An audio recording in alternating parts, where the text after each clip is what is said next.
another StartProto tutorial video. Today we're going to be talking about jobs, sometimes referred to as work orders, inside of StartProto. So the screen we're looking at right now is called, is the job screen, and essentially a table of all the jobs we have inside of StartProto currently. Starting from the left column, we have the job number and identifier. So basically job, J-O-B, the capital letters there, is abbreviated and can be changed to whatever you want. It could be work order, it could be job, it could be any naming convention you have within the shop, but we basically handle the sequential numbering of those job numbers. The jobs all have one item on them, and even though there's only one item, our assemblies and the way they work inside StartProto allow you to have one job for a total quantity of any component, and then we'll handle all of the operations and procurement around getting that component built. So there's no cutting multiple work orders for an assembly. It's just one item and part number and place that onto a job, and we'll handle the rest. We have other key metrics here around labor and material cost, margin calculations, created date, and due date. Really cool thing here about due date is we will have basically live schedule analysis, jobs table, and what you can do is you can view whether or not that's predicted to be late or on time, and you can always recalculate and rerun these simulations to see how you're doing from a work perspective. Next, in these two columns here, we have our production and release statuses, which basically tell us here, like, is the job been released, is it on hold, or is it a draft? And then the production status tells us if it is released, basically where it's at in production. So if it's awaiting material, then currently the job hasn't been worked on. We're waiting for material to arrive. It can be active, which would mean someone's actively completed some work on it.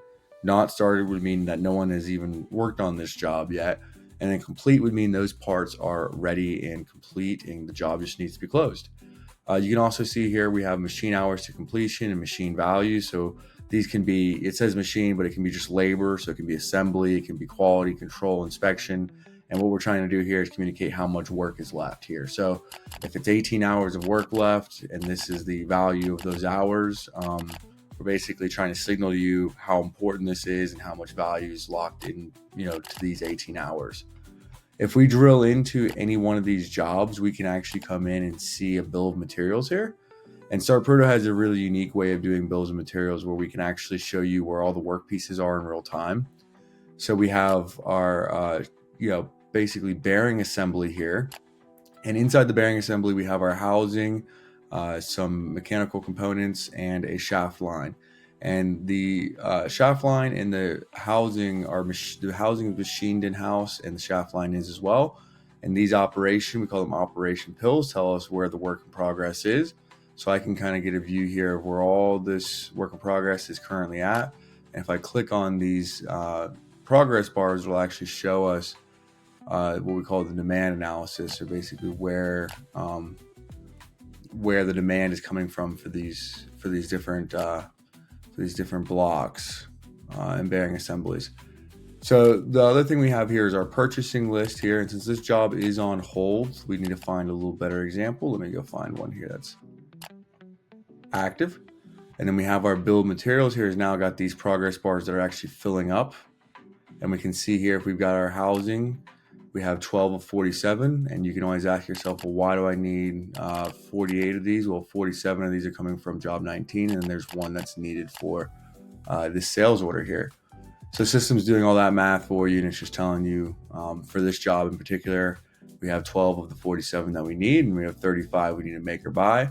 And you can see that broken down for every single component in this.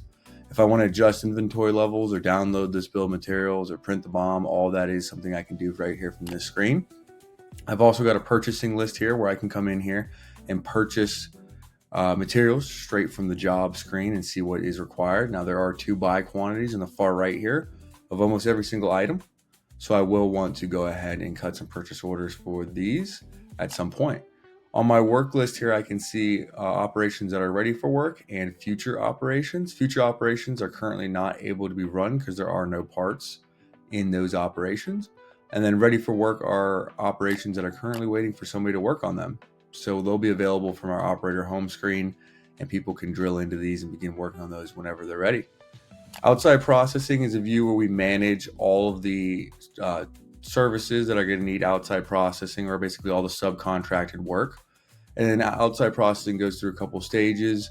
We can review that in our outside processing video, but this for now is basically where we can see it on a per job basis. So all the services and subcontracted work for this particular job will be viewable from this tab. In the files tab here, we will aggregate all the files that are related to this job. We'll take files from the item, from the operation, from receipts, from purchase orders, and compile them into this one central location.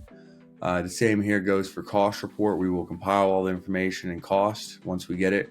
Any line items and any purchasing that occurs will actually be tied back to the job automatically. I can just show you how that works real quick by buying these bolts, hitting purchase items.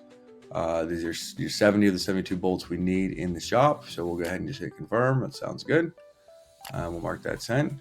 And if we head back to that job, we'll actually see here in our cost report is now pulling in that line item and that cost there. So pretty easy to go through and create purchase orders and get that cost report built out. Production analytics shows us a similar view of how basically expected versus actuals.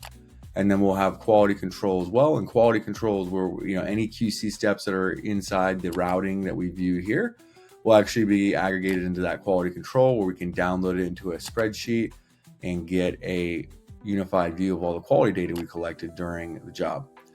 So that is a 10,000 foot view of jobs. There are tons of other features available, including creating jobs from job suggestions and a jobs timeline here, which tells us basically which jobs are in progress and how we're doing on them. If you want to go into a deeper dive on jobs, feel free to book a demo with us, and we'd be happy to go into the details and nuances of how we handle version control and inventory allocation within jobs themselves. So thank you for tuning in. I look forward to seeing you on the next one.